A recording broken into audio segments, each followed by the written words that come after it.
اعوذ باللہ من الشیطان الرجیم بسم اللہ الرحمن الرحیم اللہم صلی علی محمد وآل محمد۔ مومنین سلام علیکم، میں ہوں سید شاہد حسین میثم نہروی اور پروگرام ہے کام کی بات۔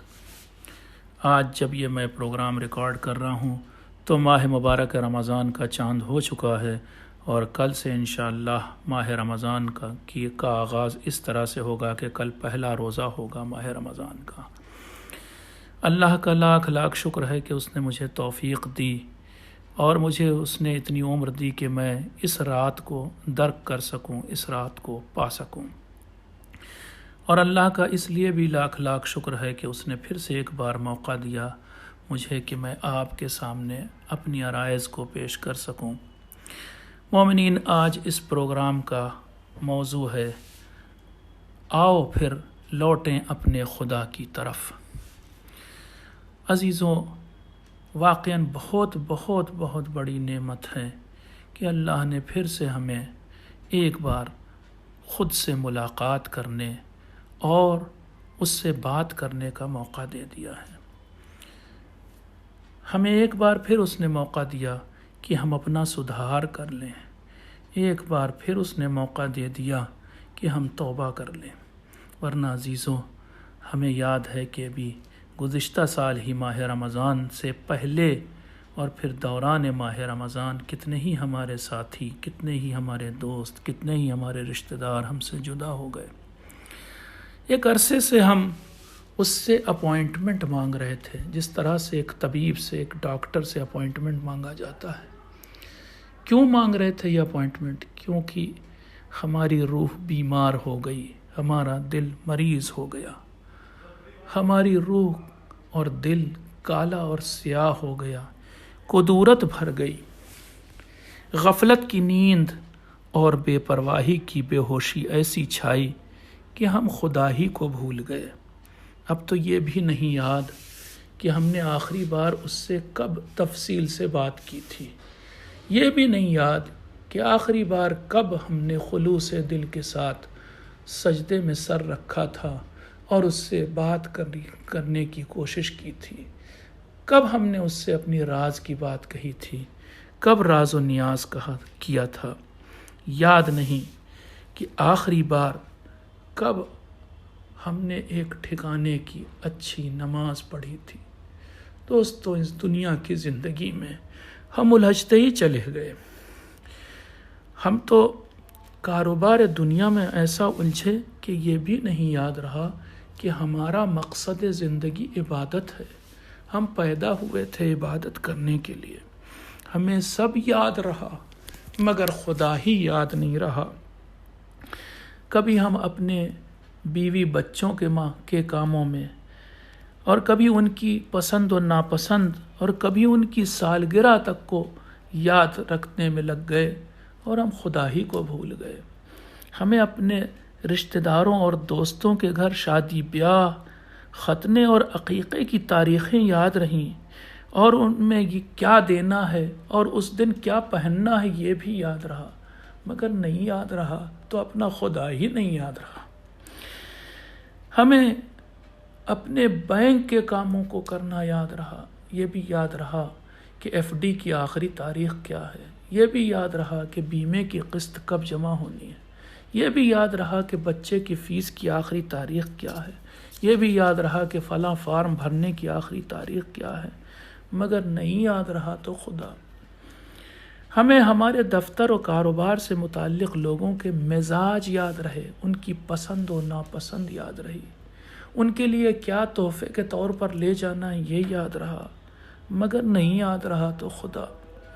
ہمیں یہاں تک کہ، معاف کیجیے گا کہہ رہا ہوں، ٹیلر کو اور دھوبی کو دیے ہوئے کپڑے یاد رہے، ڈاکٹر کا اپوائنٹمنٹ یاد رہا، اور اس طرح کے ہر چھوٹے چھوٹے کام ہمیں یاد رہے، نہیں یاد رہا تو خدا۔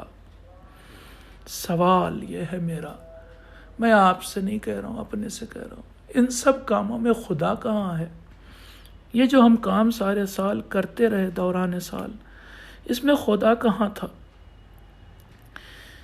ان کاموں کی بھیڑ میں تو لگتا ہے خدا جیسے گم ہو گیا، ہم کہاں سے چلے تھے کہاں پہنچ گئے۔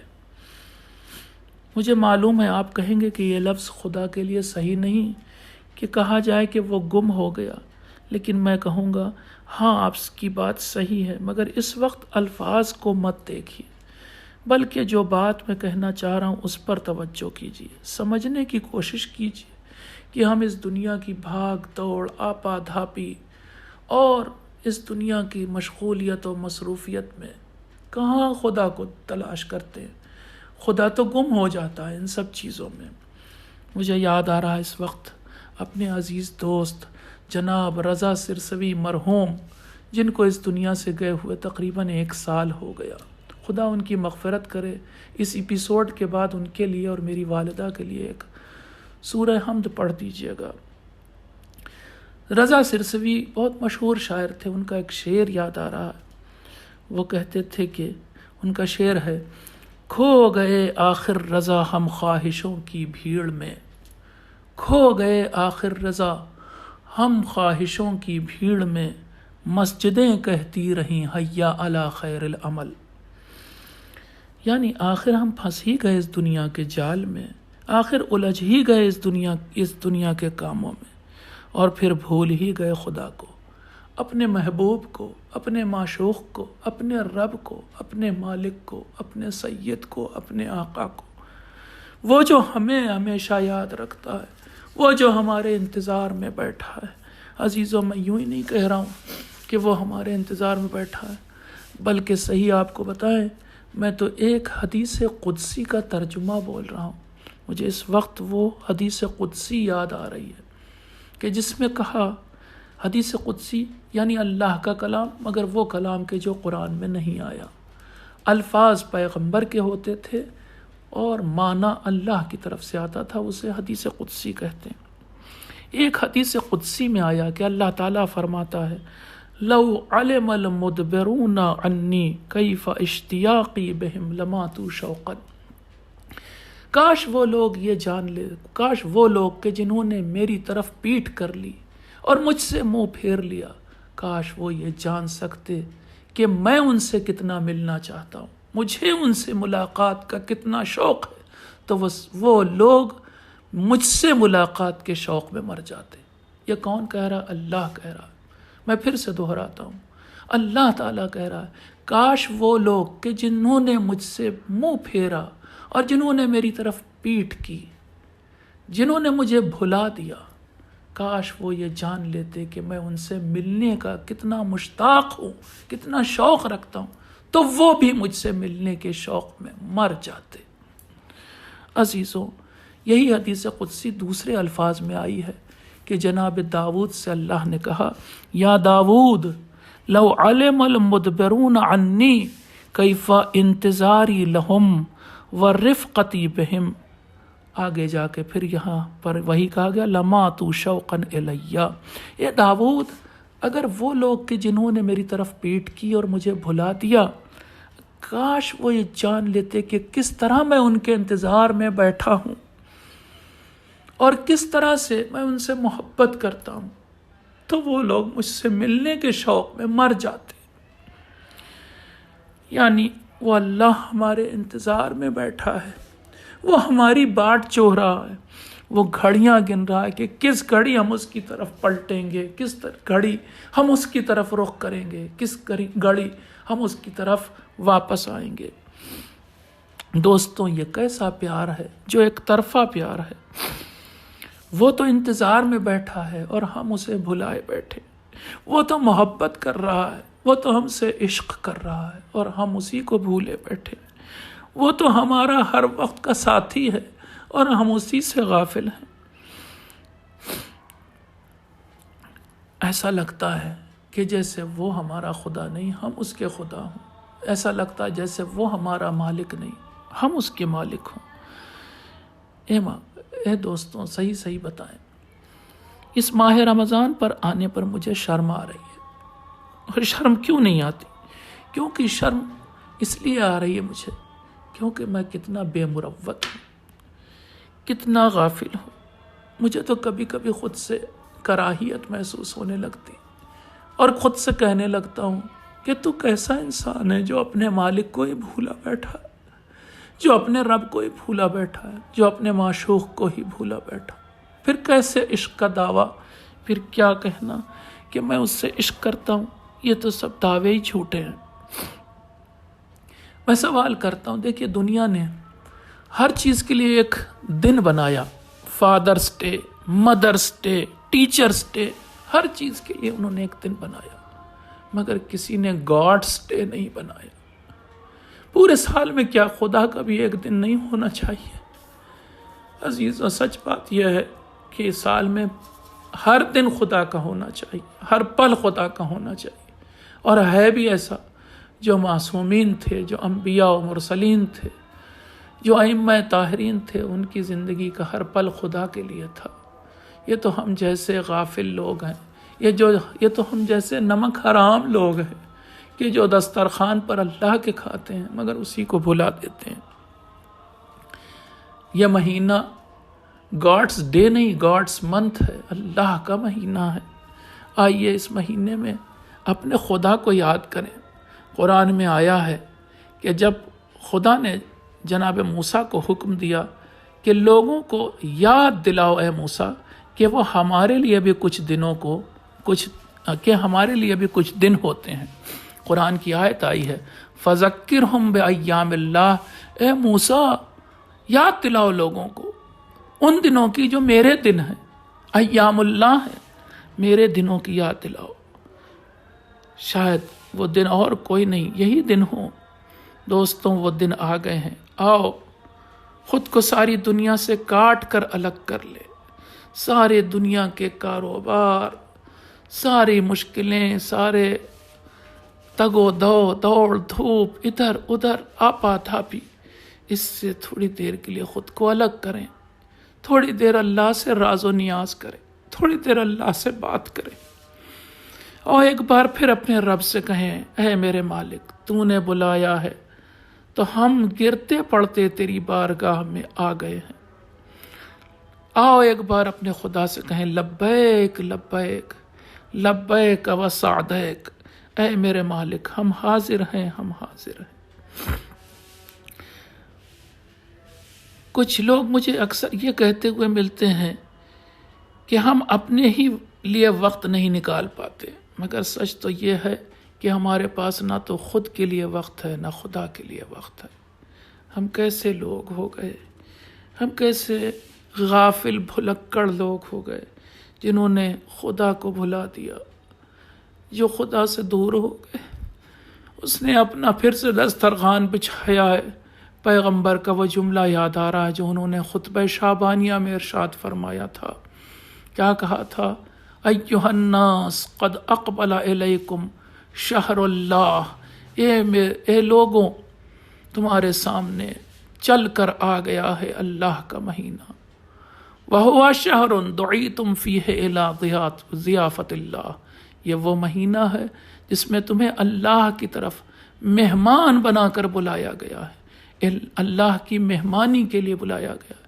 تم میزبان ہو لوگوں، اور اللہ تم مہمان ہو اور اللہ میزبان ہے۔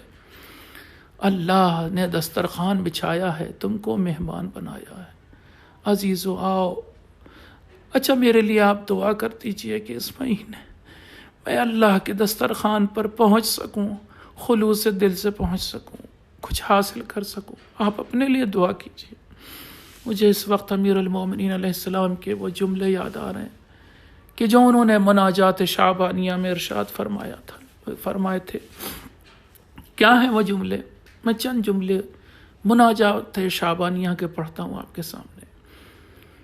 الہی حب لی کمال الانقطاع الیک، اے میرے مالک، کچھ ایسا کر دے کہ میں ایک سوئی سے پورے طور سے، پوری توجہ سے بس تیری طرف توجہ کر لوں، ہر طرف سے میری توجہات کو کاٹ دے، جتنی طرف میری توجہ کے تار جڑے ہوئے ان سب تاروں کو کاٹ دے، جتنی طرف میری توجہ کی ڈور جڑی ہوئی ہے دوسری طرف دنیا کے ہر کام سے میری توجہ ہٹا دے، اس ڈور کو کاٹ دے، صرف اپنے سے میری توجہ کو جوڑ لے۔ الہی حب لی کمال الانقطاع الیک، ایسا کہ میں ڈیڈیکیشن میرا ہو تیری طرف، اور صرف میں تجھ سے جڑ جاؤں۔ وَأَنِرْ أَبْصَارَ قُلُوبِنَا بِضِيَاءِ نَظَرِهَا إِلَيْكَ، اور میرے دل کی جو آنکھیں نا اس کو نورانی بنا دے۔ کیسے نورانی بنا؟ ایک جھلک، ایک بار اس کے اندر، اس دل کی جو اندھی آنکھیں، جو اب اندھی ہو چکی ہیں آنکھیں، ان میں ایک بار تو نور ڈال دے، ان آنکھوں کو نورانی اور بینا بنا دے۔ حتیٰ تخرق ابصار القلوب حجب النور، کیا جملہ کہا مولانا، اتنا نورانی بنا میرے اس دل کی آنکھ کو، میری اس روح کی آنکھ کو، اتنا پاک کر مجھے، اتنی تیز روشنی اس آنکھ میں، یعنی وہ بھی دل کی آنکھ میں، روح کی آنکھ میں ڈال دے کہ اس روشنی، اس بینائی کے ذریعے میں نور کے پردوں کو بھی چاک کر سکوں اور تجھ تک پہنچ سکوں۔ بندے اور اللہ کے درمیان جو پردے ہیں وہ نور کے پردے ہیں۔ مولا فرما رہے ہیں ان نور کے پردوں کو بھی چاک کر کے میرے دل کی آنکھیں تجھ تک پہنچ سکے۔ فَتَصِلَ إِلَى مَعْدِنِ الْعَظِمَةِ، یہاں تک کہ میرے یہ دل کی آنکھیں کہاں تک پہنچنے لگے؟ عظمت کے خزانوں تک پہنچنے لگے۔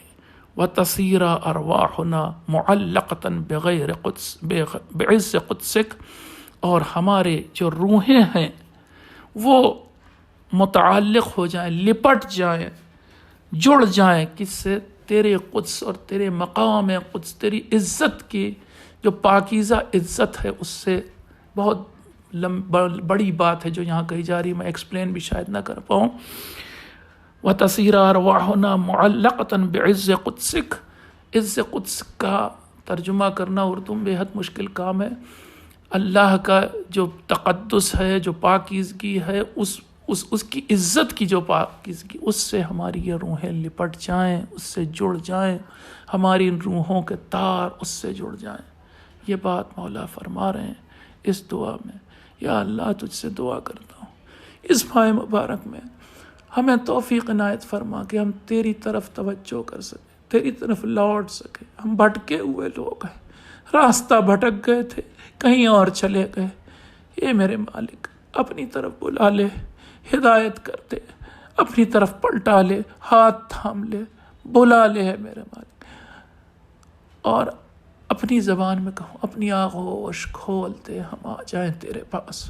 البتہ یہ معنی نہیں، اس معنی میں آغوش نہیں کہہ رہا ہوں کہ جو مادی معنی میں ہو، بلکہ اسی معنی میں جس معنی میں پیغمبر نے کہا وَهُوَ شَهْرٌ دُعِيتُمْ فِيهِ إِلَى ضِيَافَةِ اللَّهِ، یہ وہ مہینہ ہے جس میں تمہیں اللہ کی مہمانی کے لیے بلایا گیا ہے۔ یا اللہ اگر تو نے بلایا ہے تو دسترخوان پر حاضر ہونے کی توفیق عنایت فرما۔ یہ وہی دسترخوان ہوگا جس پر قرآن ہوگا، جس پر دعا ہوگی، جس پر اعمال شب قدر ہوں گے، جس پر جوشن کبیر ہوگا، جس پر جوشن صغیر ہوگا، دعائے مکارم الاخلاق ہوگی، دعائے ابو حمزہ صومالی ہوگی، صحیفہ سجادیہ کی دعائیں ہوں۔ یا اللہ توفیق عطا فرما ان دعاؤں کو پڑھ سکیں، ان سے فیض حاصل کر سکیں، تجھ سے جڑ سکیں۔ والسلام علیکم ورحمۃ اللہ وبرکاتہ۔